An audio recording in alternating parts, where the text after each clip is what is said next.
మనకి సవర గదవనామన్ రాజు మనము పీవీటీజీ కింద మనము అప్పుడు నిర్ణయించింది ప్రభుత్వం.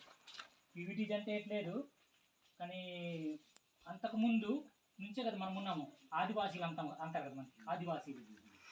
అప్పటి నుంచి మనము పుట్టుపూర్వం నుంచి మనం ఆదివాసులము. అంటే గిరిజన మనము మనం మనము పండించే పంట మనం తినేది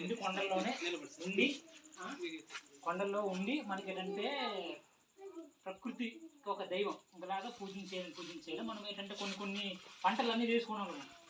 అడవిని రక్షించాము. ప్రతిదీ మనం ఏంటంటే చెట్టుని పూజించాము. ఆ విధంగా మనకి ఏంటంటే ఆదివాసులు మన అనేసి మనకు అన్నారు. అలాంటికి సంబంధించిన వాళ్ళు సవరాసు గదబాది మీద మనకి పీవీటీజీ కింద నిర్ణయించారు. ఆ పీవీటీజీ కింద సంబంధించి మనకి ఏంటంటే మాకు ఈ గ్రామ సభ దేనికి కండక్ట్ చేయమన్నాను అంటే